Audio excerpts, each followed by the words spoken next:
Pour sa chronique cinéma, Mathieu est sorti cette semaine. Il est allé voir un film québécois en plus. Oui! Oui, enfin, on est content.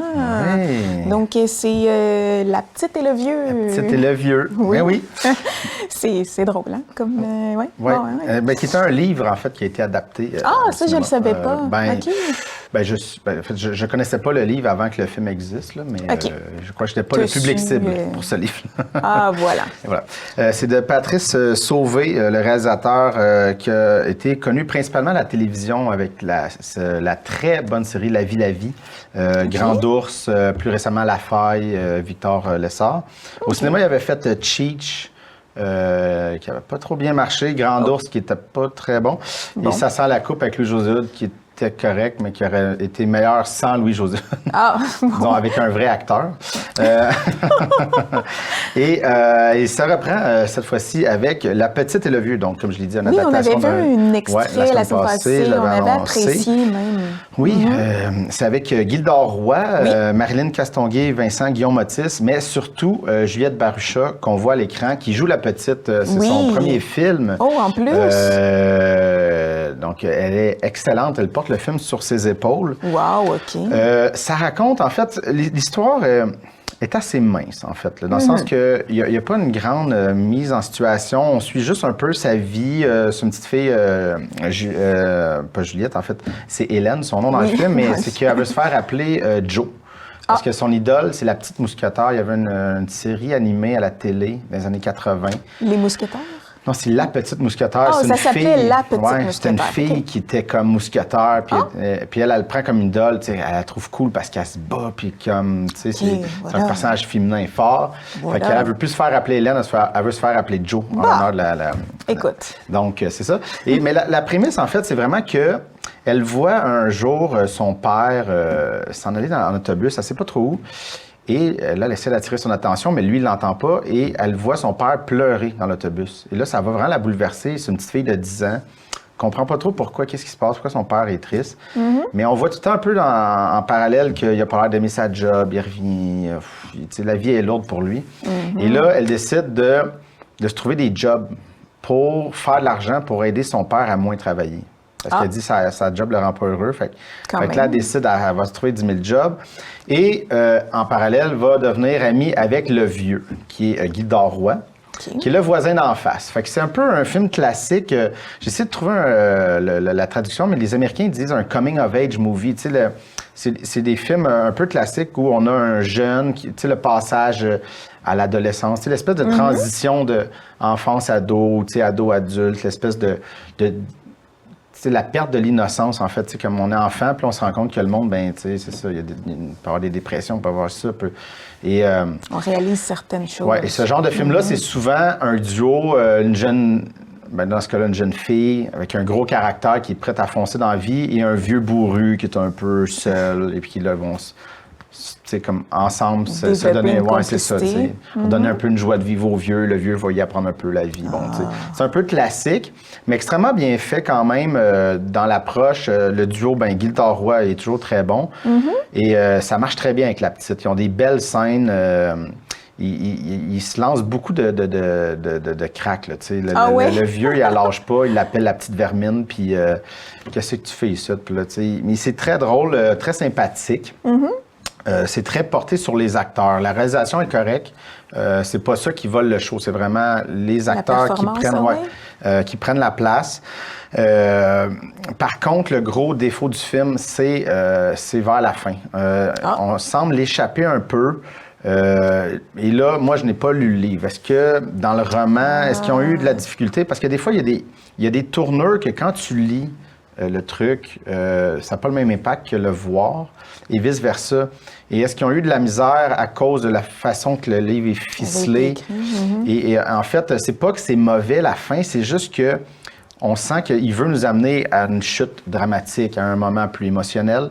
Et quand on y arrive, pour moi, c'était mal amené et j'ai pas ressenti cette émotion-là, dans le sens que je comprenais l'émotion, j'étais comme, c'est triste, mais ils m'ont pas fait pleurer, tu sais, puis j'étais prêt à pleurer, là. Oui, j'aime ça pleurer au cinéma. Tu broyes tout le temps. Je broye au cinéma, moi, mais là, ça n'a pas marché parce que c'est une question juste de fignolage de la patente. Je sais pas. Il aurait peut-être fallu, si quelqu'un a lu le livre, peut-être qu'il pourrait m'en parler, puis voir comment ça se passait, c'était quoi le problème à ce moment-là. Et parce qu'il y a aussi, il y a un truc, bon, je ne dirais pas évidemment ce qui se passe, mais il y a une chute très importante qui est dite en voix off. Donc, tu sais, dans le livre, c'est qu'on comprend souvent dans le livre qu'on a les réflexions du personnage, ce qui est correct. Oui. Mais au cinéma, on dirait que c'était comme un peu sec d'avoir juste une ligne en voix off. Voici ce qui s'est passé. Puis là, ça continue. Puis là, tu es comme, OK, mais tu sais, t'as pas le temps. Mais en livre, si tu tombes sur cette phrase-là, tu peux prendre une pause. Tu vas arrêter de lire, tu vas juste processer. Mais là, c'est comme la phrase est lancée, puis ça continue. Mais on n'a pas ce moment-là tu sais, on dirait pris 2-3 secondes, OK, mais là, tu sais, le film avance, puis on n'est plus dans l'émotion. C'était bizarre. Okay. Mais c'est sympathique, somme toute. C'est un film cute qui fait du bien. Oui, ça fait du bien, ça fait sourire. Il y a des moments tristes, tu sais, mais tout le temps vers tu s'attends tout le temps vers le bonheur. Tu sais, c'est tout le temps comme une espèce de... Bon, enfin! Ah oui, c'est ça. On en veut du bonheur, Mathieu. Donnez-nous des films comme ça. Ben, c'est ça. Tu sais, si vous ne savez pas trop, c'est quand même avec des jeunes, ça peut être intéressant. Oui, c'est ce que je me demandais, oui. Peut-être pas trop jeune, là, mais tu sais, c'est la petite fille, elle a 10 ados. ans. Ouais, fait que pré-ado, c'est sympathique, là. Oui, puis ça peut être inspirant aussi, de voir que de son jeune âge, elle est prête à travailler pour aider ses parents. Oui, puis là, c'est parce qu'elle prend, tu sais, elle fait une run de livraison de journaux, mais elle fait, je fais pas assez d'argent d'en prendre une deuxième. Puis là, à un moment donné, sa mère, elle fait, tu sais, t'es pas obligé de faire ça. En tout cas, il y a quand même des belles situations sympathiques. Bon. Voilà. Alors voilà, c'est à voir. Oui, c'est à voir, mais courez pas. Tu sais, c'est plus si vous voulez aller au cinéma, vous ne savez pas trop, allez là, mais il ne faut pas avoir d'attente démesurée. Parfait. Et Mathieu, sortie cinéma? Oui. À ça? Oui, parfait. On va faire ça. Donc, pour vendredi 11 octobre. Oui. Le premier serait La bataille de Saint-Léonard, qui est en fait un documentaire. C'est rare que je parle de documentaire, mais celui-là m'intrigue. Mais c'est rare aussi qu'il y en a au cinéma, non? Il y en a, c'est juste que ça passe souvent sous le radar. Mais là, lui, en fait, c'est Félix Rose. Il y a déjà un petit hype autour de lui. Il avait fait, il y a quelques années, le film Les Roses, qui était sur son père, en fait, et son oncle.